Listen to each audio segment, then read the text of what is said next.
WGAL News 8 starts with breaking news.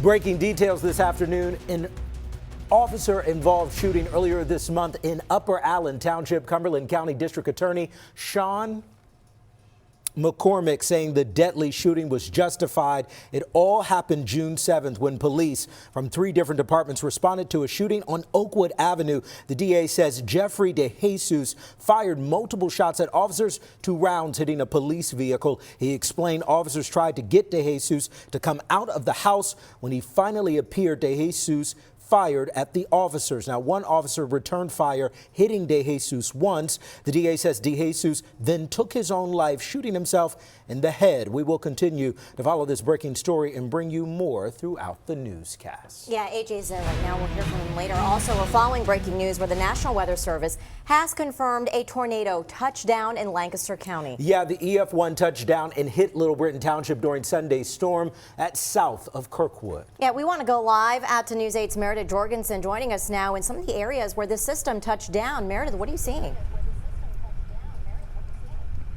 Hi, we have just arrived on the area where the National Weather Service says this EF1 tornado did touch down here in southern Lancaster County. Let me set the scene for where we are. We are on Noble Road, which is just off Kirkwood Pike. That's where 472 runs.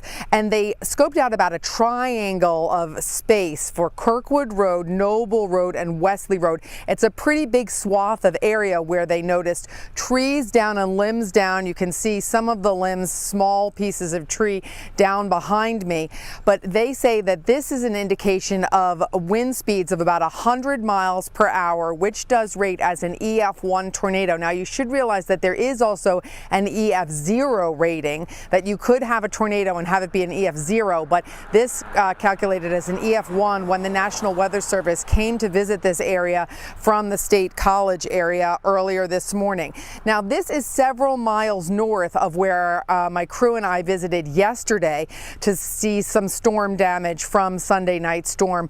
I was in Fulton Township and in Little Britain Township, where in just one neighborhood there were 3 houses that had 12 trees down. I asked the women who lived there if they thought a tornado came through, and they said they just weren't sure. That's not the spot where the National Weather Service came through to check and see the damage and see if it was actually a tornado. But in this swath of land where I'm standing now, this big triangle of space in the Kirkwood area, they said from what they could see, they have determined there was an EF1 tornado, given the distribution of trees down and limbs down and the way that they saw that damage laying here in this area. That's the latest here live in southern Lancaster County. I'm Meredith Jorgensen, WGAL News 8. Now let's toss to Mary Ellen Pan, a News 8 meteorologist. And we were able to see this, Mary Ellen, on some of the live Local 8 radar that we have. Tell me a little bit about that, Mary Ellen. Yeah, meteorologist Ethan Houston and meteorologist Ryan Argenti were working Sunday evening, and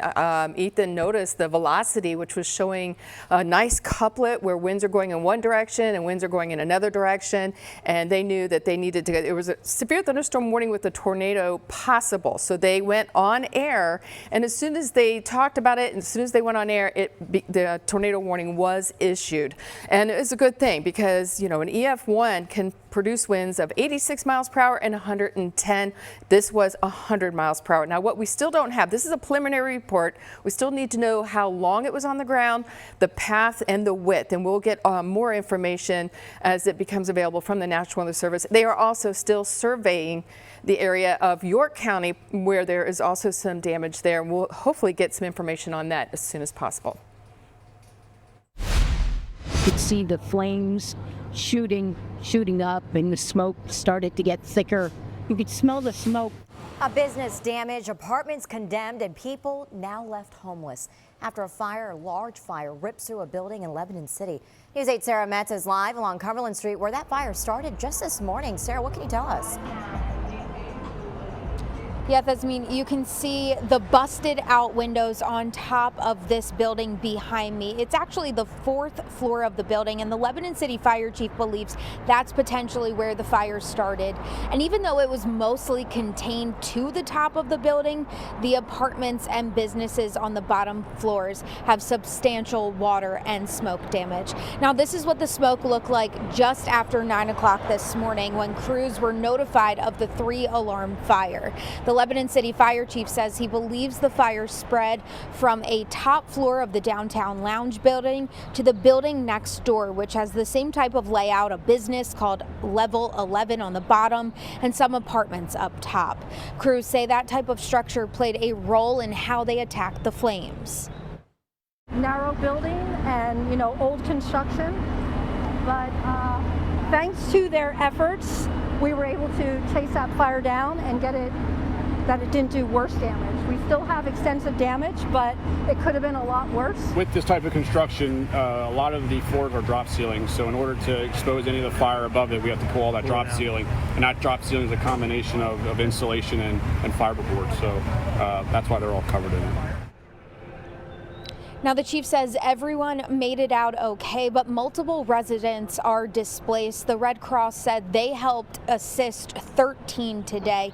Now, I did speak to one of those people. She told me she woke up to the flames and also the sirens. I'll have more from her coming up at 5 o'clock, as well as the bar owners. So everyone in Lebanon knows this place as Downtown Lounge. I'm told that the name is being changed to Downtown Tap House. I'm going to have more from those bar owners and how this fire potentially could set back the reopening of the bar. In Lebanon, Sarah Metz, WGAL News 8. Yeah, wishing everyone all the best there, Sarah. Thank you. Well, tonight the Trump administration is hailing a potential peace deal between the U.S. and Iran, but the official text of the deal has yet to be publicly released. That's expected to happen once it's officially signed in Switzerland this Friday, and the president oversees for the G7 summit. Senior administration leaders say one part of the deal includes Iran agreeing to reopen the Strait of Hormuz toll-free for now, restoring the strait to what it was before the war. But long-term, Iran says it may charge for services in the strait. The deal also reportedly opens up talks for the next 60 days that could dismantle Iran's nuclear program and remove its nuclear material. And President Donald Trump promised gas prices would fall like a rock once the war with Iran was over, but experts say it could take months. Here's a look at where prices stand tonight. Pennsylvania sitting at $4.20 for a gallon of regular. That's down 1 cent from yesterday.